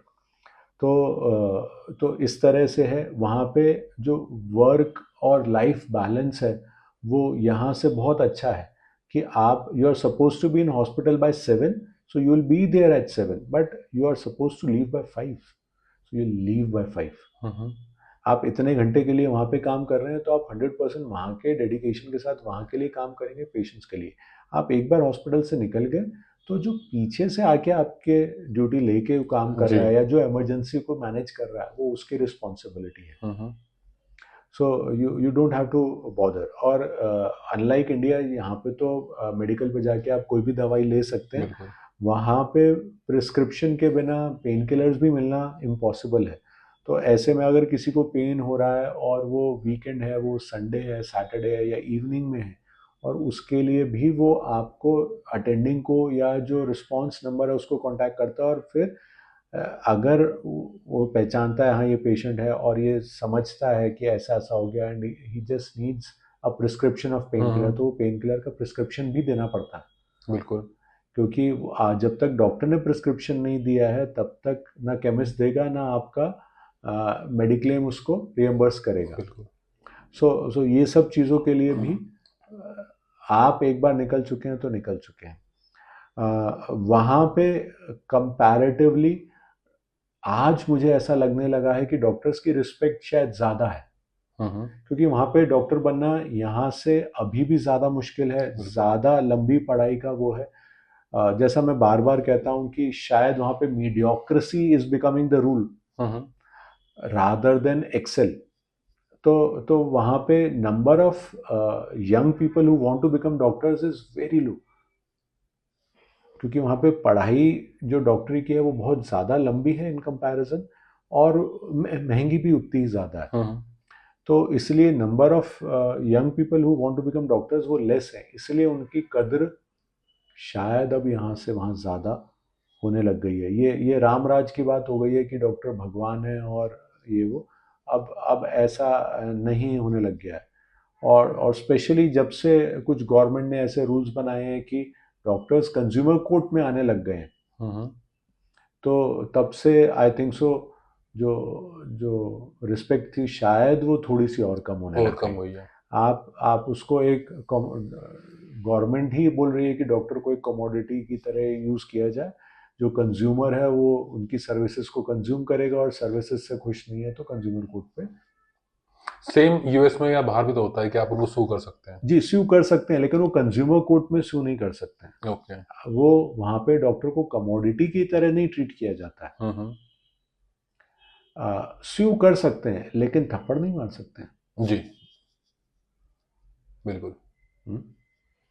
और मेरे हिसाब से जो स्यू करने का जो जो सबसे बड़ा रीज़न है कि जो ट्रीटमेंट के एक्सपेक्टेशंस है आउटकम के, और जो पेशेंट के, और जो रियलिटी है कि क्या एक्सपेक्टेशंस मेट होंगी, हम्म। उसके बीच में कुछ गैप आ जाता जी। है। वहाँ पे तो इन्फेक्शन हो जाने पे भी स्यू कर दिया जाता है हम्म। कि आपने एडिक्वेट प्रिकॉशंस नहीं लिए। जी। यहाँ पे जैसा पेशेंट्स जिन कंडीशंस में आता है और ये वो आता है, तो वो जो हम जो इतना ज़्यादा इन्फेक्शन को डील करते हैं, तो पेशेंट की हाइजीन का एक बहुत बड़ा रोल आता है, वूंड्स का बहुत बड़ा रोल आता है। आपकी इंजरी हुई, आप रोड साइड एक्सीडेंट हुआ और आपको एक छोटा सा वूंड है, हम्म। वहाँ पे वो तुरंत हॉस्पिटल पहुँचते हैं, और जी। हॉस्पिटल पहुँचाने के लिए एवरी लाइफ मैटर्स करके दे दे विल डू एवरीथिंग। चाहे हम्म। एम्बुलेंस चाहिए, चाहे हेलीकॉप्टर चाहिए, चाहे ये चाहिए वो चाहिए, वो ये नहीं सोचा जाता बिल्कुल। है। वो तुरंत एवरी लाइफ मैटर्स की वजह से सब कुछ किया जाता है। हम्म। यहाँ पे अवेयरनेस कम हो जाने की वजह से, या और बहुत सारे रीजंस की वजह से, वो पहले रोड साइड वाला पहले उस पर लेप लगाता है, सब कुछ करता है, जो छोटे मोटे वूंड है उसको पहले से ही इन्फेक्ट करके लेके हम्म। आता है। जब तक वो स्पेशलिस्ट के पास पहुंचता है तब तक वूंड ऑलरेडी इन्फेक्टेड होता है। हम्म। आप वहाँ पे with in the golden hours, जो 6 आवर्स में बोलते हैं, उसमें आप पेशेंट को ओटी में ले लेते हैं। हम्म। यहाँ पे तो 2-3 दिन में तो वो एक ऑर्थोपेडिक सर्जन को पहली बार दिखा रहा होता है। जी। उसके पहले वो झाड़ फूक करवा चुका होता है, हाँ। ये करा चुका होता है, वो करा चुका होता है, खुद जाके मेडिकल पे मेडिसिन ले लेता है। मेडिसिन ले चुका होता है। अगर अगर जो मेडिकल वाला है, अगर उसको इतना नॉलेज होता तो वो डॉक्टर होता। हम्म। अगर मान लीजिए एक एक्सीडेंट हुआ है, जी, उस केस में आसपास के जो लोग देख रहे हैं, जी। उनको क्या हेल्प करनी चाहिए फिर? जी, देखिए ये इसके लिए एक बिल्कुल सिंपल वर्ल्ड ओवर एक सिंपल सा वो है एबीसी करके जो फ़ॉर्मूला है कि सबसे पहले हमें ये देखना है कि एयरवे इंटैक्ट है कि नहीं, पेशेंट हुँ, साँस ले पा रहा है कि नहीं। और अगर ये साँस ले पा रहा है तो बहुत अच्छी बात है, नहीं तो माउथ टू माउथ रेस्पिरेशन जो कि हम हुँ, ये हुँ, करें और कार्डियक मसाज दें जिसे हम पंपिंग करते हुँ, हैं, हुँ, ये वो करके एयरवे क्लियर है कि नहीं, ब्रीथ कर रहा है कि नहीं, हुँ, हुँ, सर्कुलेशन है कि नहीं। हुँ, So first thing that you have to look for or you have to take care of is the life. एक बार लाइफ है तो फिर लिम्ब, हुँ, हुँ, क्योंकि हम लिम्ब पे आते हैं, हम हाथ ओके, पैर को डील करते हैं। जी।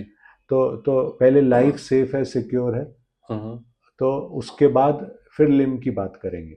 और तब तक अगर लिम्ब में क्लिनिकली दिख रहा है आपको कि कुछ ऐसा है, तो उसको एक सिंपल स्प्लिंट करके और खिलाएं पिलाएं ना, पानी ना पिलाएं, हुँ, हुँ, कुछ ऐसा धूल मिट्टी वो, और भीड़ ना लगाएं, क्योंकि आधे लोग डरे हुए होते हैं और भीड़ देख के सबसे ज़्यादा डर जी। जाते हैं।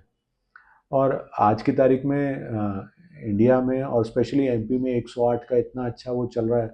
हर पुलिस थाने पे एक 108 की एम्बुलेंस खड़ी है जो कि आपके मोबाइल से सिर्फ 108 डायल करना है हुँ, हुँ, और वो अपने आप सेंटर से रीरूट होके कि आप किस लोकेशन से कॉल कर रहे हैं, कौन सा थाना सबसे नज़दीक है, कौन सी एम्बुलेंस सबसे नज़दीक है, हुँ, हुँ, वो फ्री ऑफ कॉस्ट आपको डेट एरिया ऑफ इंजरी से उठा के नियरेस्ट हॉस्पिटल में पहुंचाती है, जहाँ पे अकॉर्डिंग टू द इंजरी क्या आपकी चूंकि ये एम्बुलेंस ड्राइवर्स और इनके हेल्पर्स ट्रेंड हैं, हुँ, हुँ। पहुंचा के आते हैं। तो आप सिर्फ 108 वो करें और ये सारी चीज़ों को देखें। एम्बुलेंस का आपने मेंशन किया, मेरा जी, मतलब बहुत ज़्यादा शायद मुझे लगता है कि मेरा कंसर्न है, जी, शायद हो सकता है आपका भी हो, कि एम्बुलेंस का कोई स्पेसिफिकेशंस है? ये वैन, मारुति वैन इन्होंने एम्बुलेंस बना दी है, कभी जी, सूमो चल रही है एम्बुलेंस में, तो जी, कुछ स्पेसिफिकेशंस है जिसमें एक पेशेंट जो है वो कंफर्टेबली उसको मतलब पोजीशन किया जाए, प्लस वहाँ पर जो मतलब नॉर्मल फर्स्ट एड की चीज़ें हैं वो भी अवेलेबल जी। हो? जो देखिए जो स्पेसिफिकेशंस हैं, अगर ऐसा कुछ है तो I am actually not aware about okay, this, but इतना ज़रूर होना चाहिए कि एम्बुलेंस इतनी मजबूत हो, उसका चैसिस और शॉकअप्स इतने अच्छे हों कि छोटे मोटे गड्ढे, क्योंकि एम्बुलेंस बहुत हाई स्पीड पे जी। चलती है, तो उससे वो पेशेंट को कुछ और डैमेज ना करके लेके आए और वो सेफ हो। जैसे आपने भी बहुत सारी मारुति वैन्स देखी होंगी, मैं किसी कंपनी का वो नहीं कर रहा हुँ, हूँ, हुँ, लेकिन मारुति वैन को देख के मुझे तो हमेशा ही डर लगता रहता है। बिल्कुल।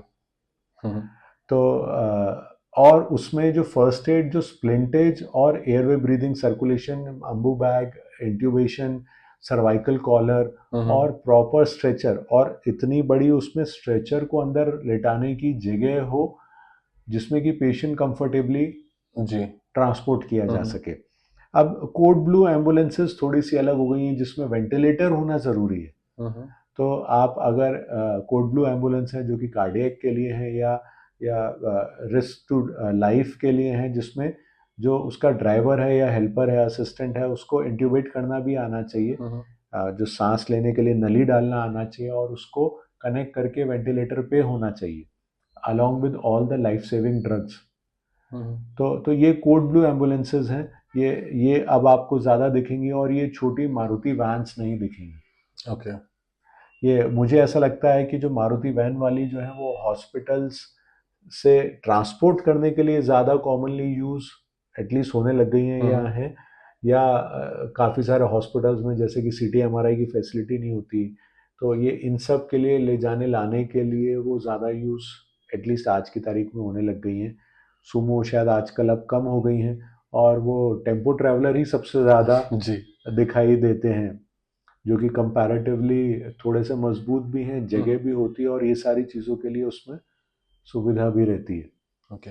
अब मैं लास्ट बात करना चाहूँगा एनहांसमेंट के बारे में। जी, पहले बात करना चाहूँगा एनहांसमेंट जो कि हमें करना चाहिए एज़ अ गवर्नमेंट को करना चाहिए, हम नहीं जी, कर सकते, कि यूएस में ये देखा है कि फर्स्ट रिस्पोंडेंट जो होते हैं, वो एम्बुलेंस नहीं होती है, वो फायर ब्रिगेड होती है। जी, फायर ब्रिगेड के ड्राइवर्स और जो साथ में उनका स्टाफ रहता है, उनको इक्विप किया जाता है फर्स्ट एड के साथ में। जी, और जब भी कोई 911 डायल करता है, तो पहले जो है वहाँ फायर ब्रिगेड पहुँचती है जी, और वो वहाँ फर्स्ट एड देती है, देन एम्बुलेंस फॉलो करती है, जी, वहाँ पर उसको लेके जाया करता है। हम्म। क्या हमें इंडिया में भी ऐसा ही कुछ करना चाहिए कि फर्स्ट रिस्पोंडेंट किसी और को रखना चाहिए जो कि शायद तक ज़्यादा फैली हुई एजेंसी हो? जी, ये बिल्कुल होना चाहिए। आप बहुत अच्छी बात बोल रहे हैं कुणाल।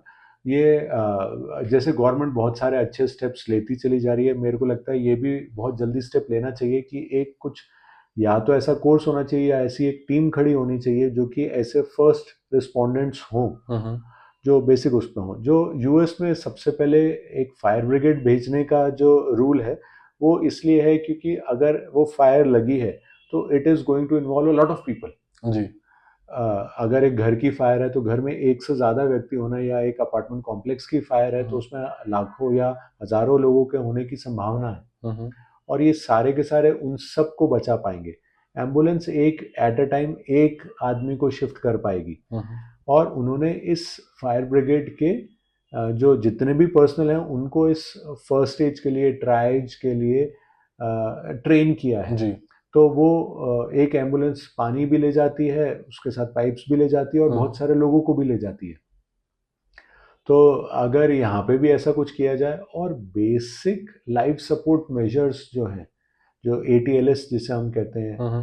तो इसकी ट्रेनिंग मेरे हिसाब से स्कूलिंग के लेवल पे मैंडेटरी हो जानी चाहिए, जी।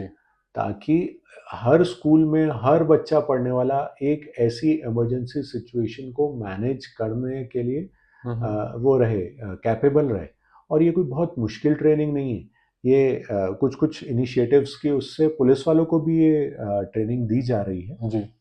अब वो उसमें लोकल बॉडीज़ का, चूँकि पुलिस एक स्टेट वो है, और उसमें भी वो लोकल बॉडीज़ काफ़ी सारी इन्वॉल्व रहती हैं। तो इंदौर पुलिस में मुझे जहाँ तक ध्यान है, जो यहाँ पे ट्रेनिंग के लिए काफ़ी सारे लोग आते हैं, तो कुछ-कुछ ट्रेनिंग कुछ मेरे फ्रेंड्स भी करके आए थे, तो वो किया जा रहा है। हम्म। लेकिन it requires a wider vision and vision, perspective. Perspective, and शायद आज की तारीख में मेजॉरिटी हमारे बच्चे स्कूल जा रहे हैं, और ये स्कूल में दी जाने वाली 10वीं 11वीं 12वीं में दी जाने वाली ट्रेनिंग हो जानी चाहिए। जी बिल्कुल। क्योंकि एक ये छोटी सी छोटी ऐसी चीज़ जो ह्यूमन लाइफ है उसको बचाने के लिए कैपेबल है। Yes correct. अच्छा, दूसरी चीज एनहांसमेंट, आप इतनी सर्जरीज करते हैं रोज, जी। तो ऐसा आपको लगता है कुछ टेक्नोलॉजिकल कुछ एडवांसमेंट होना चाहिए जिससे आपको सहूलियत या पेशेंट को सहूलियत हो कुछ काम करने में? देखिए, जो जो टेक्नोलॉजिकल एडवांसमेंट्स हैं वो एक स्लो एंड ग्रेजुअल प्रोसेस है। जैसे मैं मेरे बारे में बोलूँ कि जब मैं साउथ कोरिया से वापस आया, तब at that time I purchase my first smartphone. Hmm. वो इतना बड़ा सैमसंग का फ़ोन था, हम्म। और आज उससे एटलीस्ट 10 गुना या 5 गुना ज़्यादा उसमें जीबी, और वो कंपैरेटिवली उससे छोटे फ़ोन में इससे बहुत ज़्यादा फीचर्स आने लग गए हैं। हम्म। और ये over the span of last 8-10 years ही हो रहा है। तो टेक्नोलॉजी आती चली जा रही है। अगर मैं आपको ऐसा बोलूँ कि मैं 2011 से इंदौर में प्रैक्टिस कर रहा हूँ, तो जो टेक्नीक तब हम सीख के आए थे और आज जिस टेक्नीक से हम नीज़ या हिप्स कर रहे हैं, या ट्रॉमा सर्जरी भी फॉर दैट मैटर कर रहे हैं, तो हम कुछ अलग चीज़ों को, कुछ नया अच्छा समझ पा रहे हैं, और ये एनहांस हो रही हैं। ये जो एनहांसमेंट्स आते हैं, उसको वाइड स्प्रेड अवेलेबल होना, ये शायद एक चैलेंज है, क्योंकि हम एक टायर बी सिटी में हैं। हम्म। हमारी एक बहुत अच्छी स्ट्रॉन्ग ऑर्थोपेडिक एसोसिएशन है, जो ये ऑर्थोपेडिक एसोसिएशन हमारे अपडेटेशन के लिए, ये वो के लिए काम करती रहती है, वर्कशॉप्स करती रहती है। हम्म। लेकिन इसके लिए भी जो टायर 3 सिटीज़ में जो डॉक्टर्स हैं, वो उनको भी वो होना है, एनहांस होना है। मैं जस्ट ऐसे ही किसी पेशेंट से भी कुछ दिनों पहले बात कर रहा था, because I had check my log books. So the surgeries that I learn when I pass my post graduationship in 2004, hmm. And the surgeries that I do today, roughly 60% of them I had never seen during my post graduation, which was not very far. It was just in 2004 that I hmm. became an orthopedic surgeon. तो this is how much the science has changed from 2004 to 2024, that 40% surgeries I'm still doing the same that I learned at that time, and 60% of the work that I'm doing today, which is part of my daily work, hmm. I had never seen. It was never taught to me. So updatation, कुछ कुछ government के जो medical associations हैं वो आपके ये CME points के लिए भी बहुत वो करने लग गए हैं। महाराष्ट्र ने भी शायद अब इसको चीज़ को वो किया है कि एवरी 5 इयर्स आपको अपना मेडिकल लाइसेंस रिन्यू करना है। जी। और ये 5 साल में आप कितने अपडेट हुए हैं, कितने कंटिन्यूड मेडिकल एजुकेशन हम्म। जिसे हम सीएमई कहते हैं, या कॉन्फ्रेंसेज हैं जो आपने अटेंड किए हैं, हम्म। और उसके आपने कितने आवर्स का था, कितना अटेंड किया, और उससे आपको सीएमई पॉइंट्स जी। मिल रहे हैं। और ये आपको सीएमई पॉइंट्स आपके 5 साल में, जब वो है कुछ एक लिमिट बना दी गई है कि आप इतने पॉइंट्स देंगे तो ही आपका रिन्यूअल होगा। रिन्यूअल होगा। सो ये सारी चीज़ें, टेक्नोलॉजी तो अपडेट हो ही रही है। जी। आईफोन तो हर साल नया आ जाता है, आपने हर साल नया नहीं लिया, बिल्कुल। तो इस साल नहीं लिया कि ठीक है अगले साल ले लेंगे। तो technology is changing. This is also a fact that whatever new comes may not be good. Hmm. जैसे जैसे हम कुछ टाइम पहले तक robotic knee replacement, robotic hip replacement की बात कर रहे थे, और कुछ ऐसे अब रीसेंट आर्टिकल्स आ रहे हैं, वेस्टर्न वर्ल्ड से आ रहे हैं क्योंकि उनके पास रोबोट हमसे पहले आ गया जी था, बिल्कुल। जो कि ये बोल रहे हैं कि जो not just short term, long term results भी, जो 5 साल हो चुके हैं जिन पेशेंट्स को, ऐसे कुछ पेशेंट स्टडी गए जिनके एक साइड के घुटने नॉन रोबोटिक किए गए और उसी सर्जन ने दूसरा साइड का घुटना रोबोटिक किया। ओके। तो is there any improvement, is there any change? So there is no significant improvement provided that the surgeon who did the surgery is doing good work, okay. Good volume surgeon है, वो अच्छे numbers हैं उसके। So the robot is not going to give any significant value. It is more sort of becoming a marketing gimmick. Patient को एक hype बना के दे देना, अरे आपका तो रोबोटिक होने वाला है, आपका तो ये होने वाला है, वो होने वाला है। अल्टीमेटली रोबोट भी वही करने वाला है जो आप उसे बोलेंगे करने के लिए। जी बिल्कुल। और over the years of learning and practice, you know that this is the right cut, this is the right angle that you want. और अगर आप जो बिना रोबोट के भी अच्छे से कर रहे हैं, तो रोबोट भी आपके लिए कुछ अलग नहीं करेगा। बिल्कुल जॉब ही लेगा केवल। वो आपका जॉब ही लेने वाला है कि आपने उसको ये फीड कर दिया और ये कट वो लेना है, तो वो कट वो ले लेगा। जी। लास्ट चीज आपसे एक बात करना चाहूंगा जी। कि इंडिया में इतनी पॉपुलेशन होने के बाद में डॉक्टर्स जो है वो कम है। जी। मेनली अगर फोकस करते हैं हम गांव के ऊपर, जी। तो गांव में जो है डॉक्टर्स कम आते हैं। हम्म। ऐसा आप मतलब क्या एक मैसेज देना चाहेंगे जो यंग पॉपुलेशन जो कि अभी 11th 12th में पढ़ रही है उनको, जी। ताकि वो डॉक्टर्स मतलब बनने में उनकी हेल्प हो सके? कैसे जी। जाना चाहिए, क्या करियर पाथ होना चाहिए? जी। जी। सो जैसे आप जो बोल रहे हैं कि गांव में कम डॉक्टर्स हैं, मैं इसके लिए एक थोड़ा सा वाइडर पर्सपेक्टिव कुणाल आपसे शेयर करूंगा कि आप जैसे इंजीनियर हैं, अगर आपको एक जॉब मिलता, एक इंडस्ट्री डल रही है जो शायद किसी गांव में डल रही है, तो जो इंडस्ट्री डल रही है अगर ये पब्लिक सेक्टर की है, तो गवर्नमेंट वहाँ पे पूरा का पूरा इंफ्रास्ट्रक्चर प्रोवाइड करती है इस इंडस्ट्री के लिए। जो इंडस्ट्री में काम करने वाले लोग हैं उनके लिए घर प्रोवाइड करती है, उनके बच्चों के लिए स्कूल प्रोवाइड करती है। अगर आपको पता हो तो भिलाई स्टील प्लांट डला था, वो उस वक्त भिलाई एक एक जंगल हुआ करता था, गांव हुआ जी। करता था। आज भी जो जो सिटी है, जो डिस्ट्रिक्ट हेडक्वार्टर है, वो दुर्ग है। इतना बड़ा गवर्नमेंट ने स्टील प्लांट डाला, तो उन्होंने लोगों के रहने के लिए according to their rank sector बनाया, उसके अकॉर्डिंगली उनके वो बनाए, घर का साइज के हिसाब से ये वो उनके स्कूल्स बने। तो ये हुआ, तो मतलब जब आप वहाँ पे कुछ काम करना चाह रहे हैं तो आप उसको सारी की सारी सुविधा दे रहे हैं। जब आप एक डॉक्टर को गांव में पीएचसी पे भेजना चाह रहे हैं, तो वहाँ पे डॉक्टर की फैमिली के लिए कुछ नहीं होता। मोरोवर वहाँ पे डॉक्टर के ट्रेनिंग के यूज करने के लिए कोई इक्विपमेंट नहीं होता। ये मैं आपको तब की बात बता रहा हूँ जब मैं एक डॉक्टर बना था, ये तब ऐसी स्थिति थी। इसको गवर्नमेंट थोड़ा थोड़ा इम्प्रूव करता चले जा रही है। पीएचसीज भी आज की तारीख में वेल इक्विप्ड होती चली जा रही हैं। जो कोई वहाँ जाने को तैयार नहीं था, इसको कुछ अलग अलग रूल्स से चेंज किया गया कि मैंडेटरी कर दिया गया कि आपको अगर गवर्नमेंट मेडिकल कॉलेज से पढ़ना है तो आपको 1 साल वहाँ पे रूरल पोस्टिंग करनी पड़ेगी। जी।